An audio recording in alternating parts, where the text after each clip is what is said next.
Offering 6 through 12 for me is something I would want for my own kids. I know where I'm taking them. I know what the schedule is. I know that they get to meet the teachers they're going to have all the way down the line. It's a real natural thing for kids to learn from each other, and they kind of prune those neurons of what is acceptable behavior and how we move in this circle together by watching and doing from peer mentors. And so offering that breadth of 6-12 with an intentionality of social emotional supports and peer mentorship is a real heart of the Forge. That's the voice of Sara Tuttle, founder and executive director of the Forge School, Nashville's first architecture, construction, and engineering school serving grades 6 through 12. Sara has over 20 years of education and leadership experience, from Seattle to California to Nashville. She was previously the director of social emotional learning for Metro Nashville Public School District. Opening in fall of 2026, the Forge's innovative approach includes contextualizing core academic content and building the durable skills of collaboration, communication, fortitude, and leadership with a deep knowledge of the fields of architecture, construction, and engineering. My name is Scott Campbell, and I'm the executive director of the Nashville Incubator, and you're listening to Back to the Whiteboard, a podcast featuring conversations with innovative leaders in the education reform space. You can learn more about the Nashville Incubator and get involved at tnincubator.org.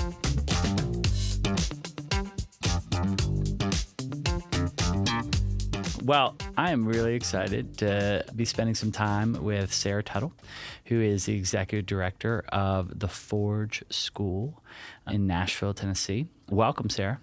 Thanks, Scott Campbell. How are you today? I'm doing great. So I will start with the question I ask everyone, which is, being innovative and opening up innovative schools starts with finding a problem that needs to be solved. And I'd love to know, what problem are you solving with the Forge School? I think the foundation of the problem that we're solving is the adage, these two things can be true. The Forge School is answering a call, in my opinion, for two things. One, for our kids here in Nashville to stay in their home communities with thriving, family-sustaining wage careers that open doors and make them owners here in their home city. I think belonging is critical. It's like a primary human need. And then the second part of it, both of these things are true, is that we've had, kind of this pendulum swing in education between career or college. I think both of these things are true. And so the Forge is really looking at being innovative and solving the problem of you can have both. There's a menu of opportunity, and there is no right, wrong, correct linear path to success that has to choose between those two things. I love it. And the Forge will be a 6-12 architecture, construction, engineering, middle and high school. So just tell me, why did you choose architecture, construction, engineering, and kind of what's the connection with what you were just saying, which is being here in this community and the need here in Nashville? Yeah, let me start with, I'm going to go off your question just a tiny and start with 6-12. You opened with 6-12. Yeah. I really want to lean into that. As a mom, and for those of you who don't know me, my blended family at home is a family of 7 kids. And, the journey with them, in their school story, in their career journey, there's nothing more powerful than belonging. And as a parent team, as we help our kids navigate school life, I think there's something really cool about offering families a real stability of experience and sense of place for that whole secondary experience. I think it's a natural thing we offer for elementary, or even, PK through 5 or 6, depending on the model. They get this, 6 to 7 years of stability, schedule, transportation, knowing the staff, that natural belonging that comes from being part of that community. And then when we look at middle school across the country, and it's this blip in the radar of a kid's experience, and then they go into high school, and that's where we really dig into high school is meaningful, and it matters, and credits count, and there's purpose in it.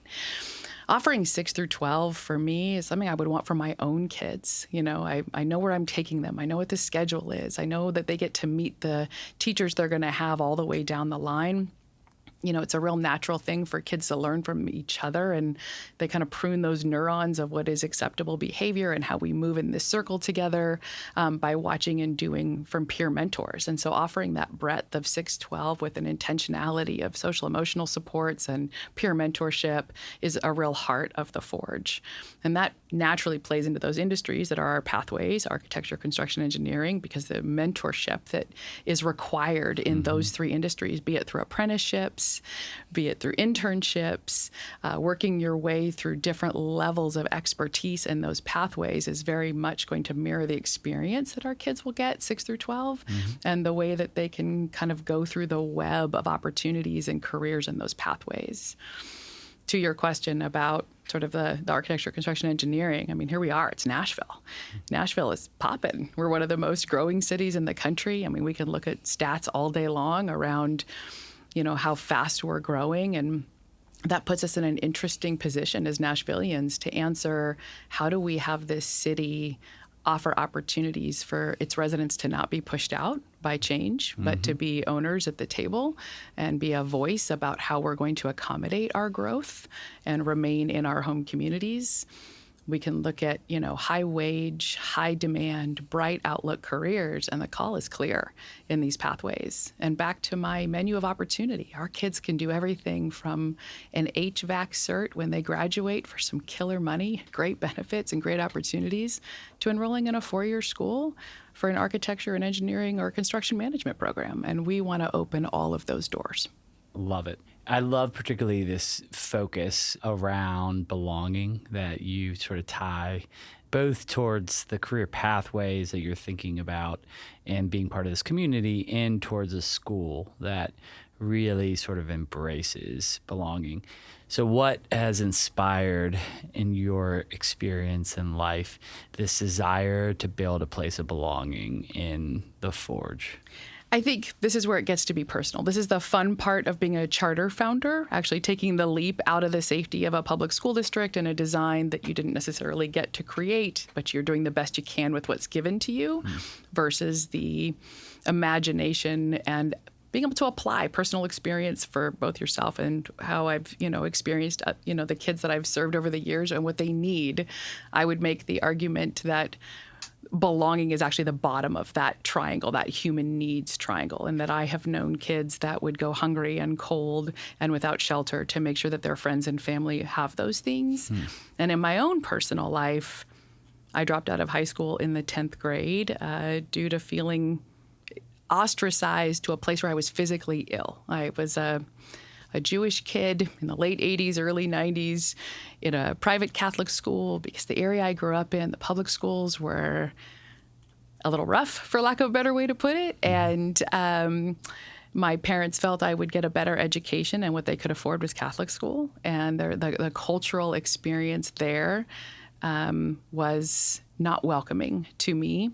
And, I would get to school and there were slurs written on my locker, and I was disinvited from things. And as we got older, from 8th grade into the 9th grade into the 10th grade, and 10th grade is where it hit ahead, it caused a pain for me. I acutely remember coming home and saying to my mom, if I have to go back to that place one more time, I don't want to wake up tomorrow. And I was a straight A student and a varsity athlete, and I had anchors in the sand in school communities that I was then ostracized from. And that was before social media. That was still in a time where I got to go home and at least crawl into a corner in the basement and let it out and get hugs from my parents and not have to be following whatever the narrative was on social media. And so I can only imagine, I can't imagine and have walked through with kids what the experience is like today in a world where our lives are so on display and our pain points and our struggles, because we all have them, are on display. And so I think for me, the Forge is an opportunity for kids to take risks and kids to know people from all walks of life and have different interests that complement each other. And not only to be accepted, but to be accepting of each other with an intentionality and an open conversation, but not a punitive or one that's, we're doing this because it's politically correct, or it's, or you're being shamed into saying the right thing, but because that character growth, that moral compass, that making mistakes and rising back with dignity that's a whole child education. Mm-hmm. Good word. And thank you for sharing your story, a little bit of it with us. So part of this sort of innovation process for you has been going to explore a little bit about people who are doing really cool things in the architecture, construction, engineering space or in the belonging space around the country. What excites you? What have you seen out there that you're like, wow, this is really interesting and innovative? I think what excites me the most, and, the absolute gift of working with the incubator and getting the chance to travel and see what schools in the country are doing things really well and bring them home here to Nashville and make them Forge style is talking to kids who are in other innovative schools around the country. And I, sitting with kids who are going through internship experiences in their 11th and 12th grade years, like full time, like they are wrapped up with their academics for a portion of the season or the semester or whatever, and they actually get to go into industry, and they have industry mentors, but they still have their staff advisors that come out with them into the workplace. Like, super cool. Listening to kids talk about cross-curricular projects. We talked with some kids that were doing a physics class, and they were studying the theory of light in the art class, but then in their physics class, they were looking at the theory of light from like a physics concept, and they were creating pieces that showed the concept of light in a cross-curricular way. And I thought, wow, we could be a pathway, a career-connected pathway school, if we do this well, that doesn't just have our core content classes and then you have some cool CTE options, but we could contextualize our learning all throughout the way that we move at the Forge, in our math, our science, our social studies, our English. We could incorporate aspects of our career pathways into our core content and then really hone in and bring those things into big projects in our CTE pathways. And we could let our kids really drive that, be the voice in that, let them create. They're smarter than we are, actually. So invite them to the table to say, okay, you've learned something that got you on fire and you're passionate about it. Where do you want to take it next? Mm-hmm. And invite them to that, and then invite them to reflect on where they did something really well and what they learned and how they would do it differently next time. So good. So, yeah, let's dig into the details. What's going to be innovative about the Forge School? What are the elements of this model that really are sort of changing the game for students and families in our community? Yeah, I think that contextualized learning, that is really leading our academic moral compass, if you will, that is a hill we are going to die on. Finding the state-approved curriculum, high-rigor curriculum. We want those university pathways open. We want kids ready to take those certification exams. We want our kids well-prepared in their traditional core content classes. But we are also wrapping in, embedding industry language, industry problem solving, industry connections from architecture, construction, and engineering mindsets. And I'll give a great example. We were hosted by an architecture firm that has a high school internship program. So what a great firm to learn from. And they invited us into what they call a charrette, which is an architecture term for a visioning session. So, to your first question to me, what problem are you solving for? Well, how cool would it be to invite kids to a charrette?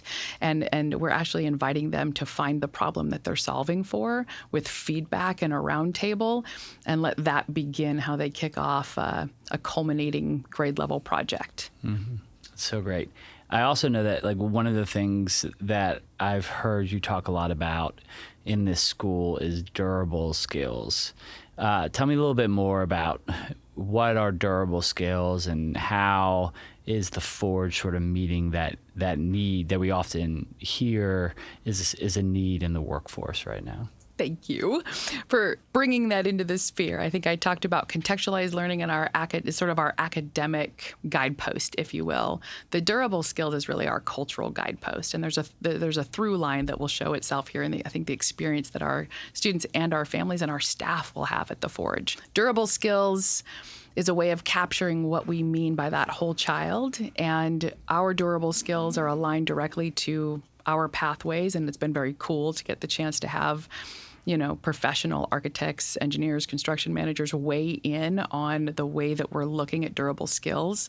And it's really this combination of looking at soft skills, as we would have called it once upon a time, social emotional learning skills that are so critical to that development, that self-esteem that comes from the ability to push through a problem, to work through something hard, to experience that sense of achievement and accomplishment that's addictive, and I want to do it again because I know I can. And so for the Forge, we've developed what we call the profile of a learner for a Forge graduate. And we have 4 overarching big skills that then have some substandards. And we've really been intentional about those substandards applying to industry. So here we go again. We're contextualizing our durable skills for industry. And I think what's critical about it is I think it's great education. I think it's a great opportunity for kids, regardless of whether or not they actually, we may have some students that choose to go into a different pathway than our 3. I think we will have set kids up for success in anything that they choose to do. But for us, our durable skills around collaboration, communication, fortitude, and leadership, and that's our 4 big overarching skills, will not let them down. And they are going to have the opportunity to measure, reflect, storytell, try again their own growth in these areas. And I'll just give kind of a snapshot example of under communication, one of our substandards is negotiation. And I don't know that we pull the curtain back often for 6th graders, 7th graders on what it means to have the skill of communication around problem solving in a negotiation style. As in, I'm not here to win. I'm here to problem solve in community in a way that serves the best for the most. What a great conversation to have with middle schoolers who probably wrestle with those kinds of things every day.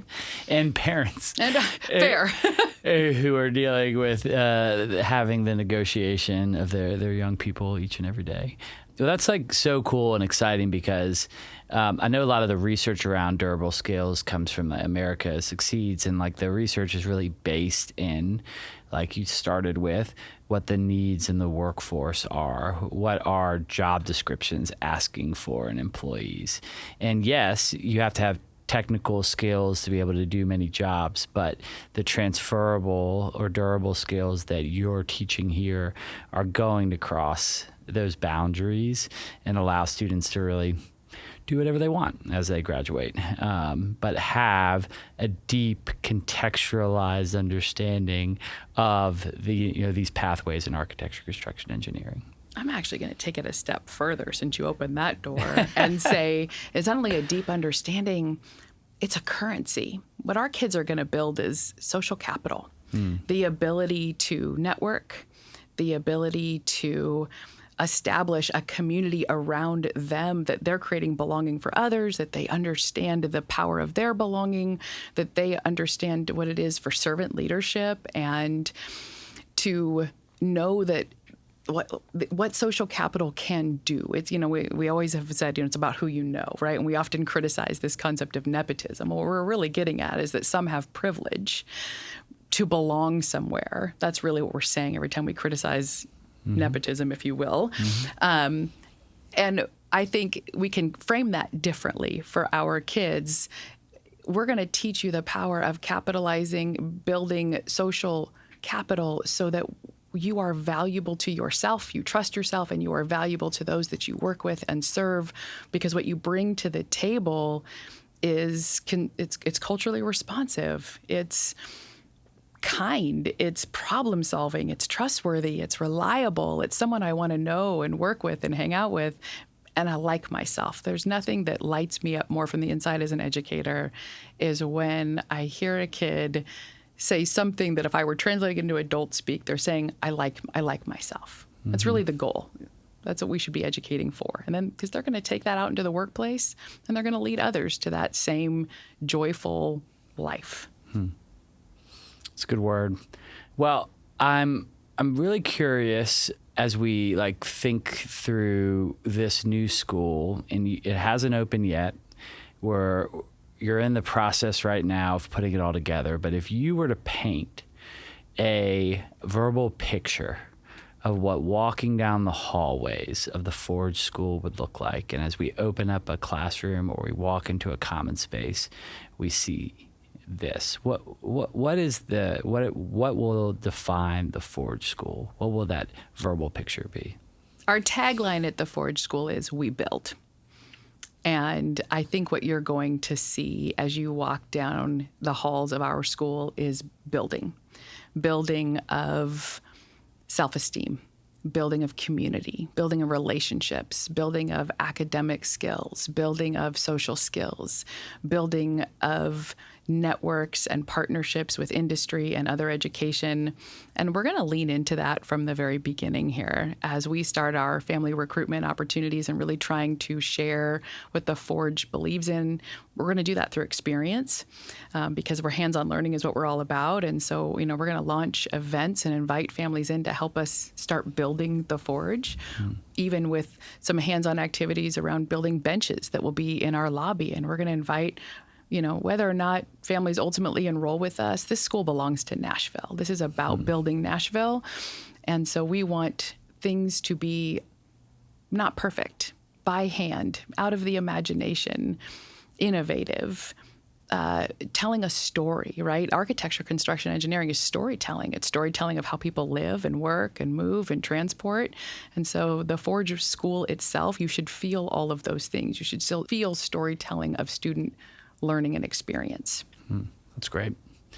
You talked a little bit about your personal experience and sort of inspiration in why belonging is so important.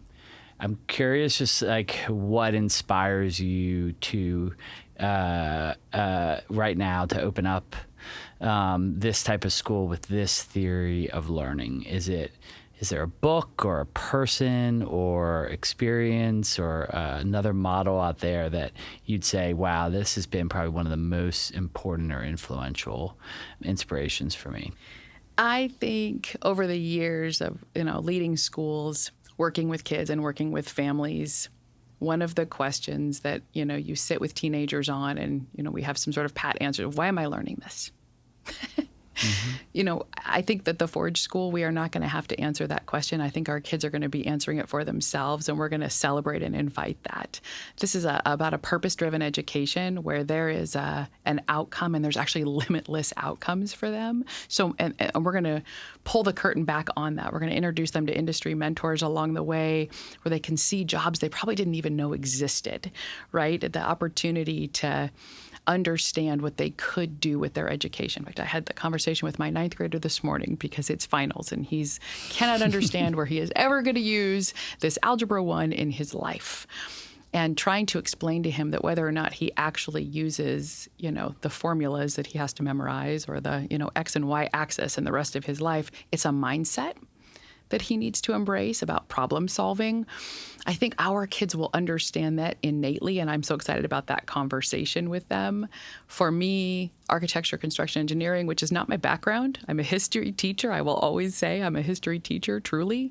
But architecture, construction, engineering is actually what the history that we study from a people, what they built, what they left behind, how they represented what their lives were like from sunup to sundown and everything in between is really represented in the buildings we build and the style that we build them in and the climates that we live in and all of those things. And I'll touch on the last piece that you asked personally. All of this is very personal, and that's the joy of getting to be a charter founder. My husband builds things for a living. And I had the opportunity to stand on a site that had barely broken ground with him. It was hundreds of acres about a year ago now. And there were these giant cats, these big earth movers driving around. And they were in this perfect formation. And they were moving dirt. And he was watching and I was watching. And this makes sense to him. It doesn't make any sense to me. And how do they know where they're going? Literally hundreds of acres, farther than the eye can see. And he said, well, they're all GPS driven.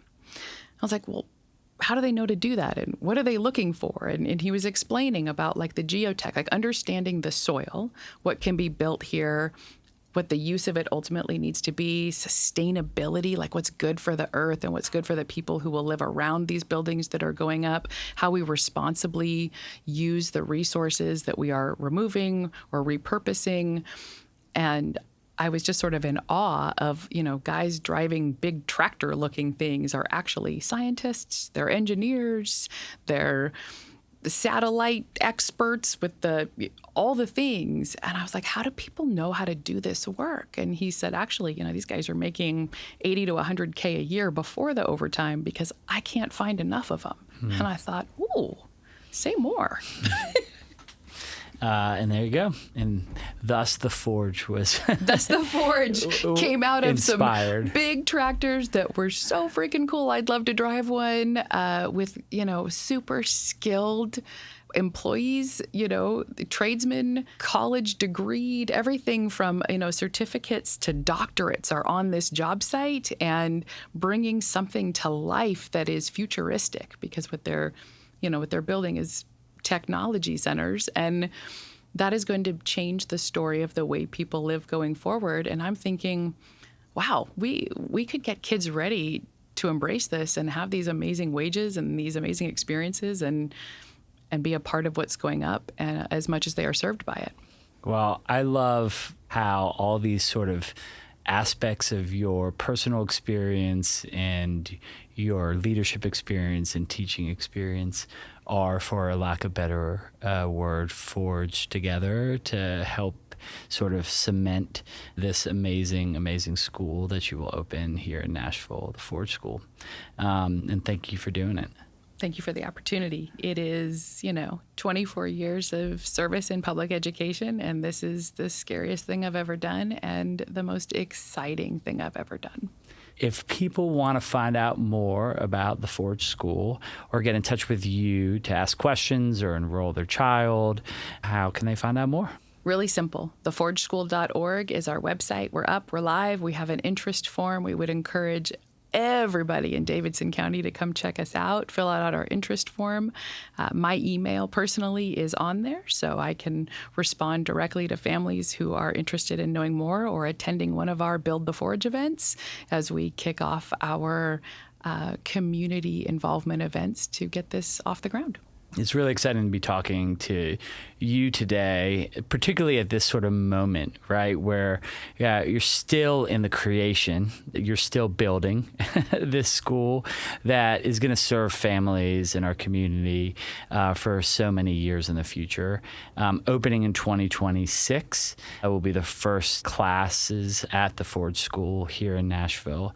And thank you for taking the time to come and join me and talk a little bit about your experience, your vision, and what is going to be truly a gift to our city. I appreciate it. Thank you so much. And I think that was an opportunity for a last plug.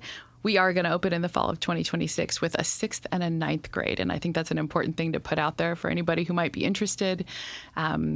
That's kind of a big deal when I talk about that belonging. We're going to offer to have these 2 grade levels come in side by side that would normally be sort of the entry level of their grade bands, and they're going to get to do it together, and they're going to be the first builders at the Forge.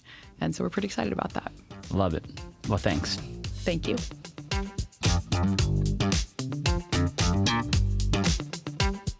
Thanks for listening to Back to the Whiteboard, powered by the Nashville Incubator.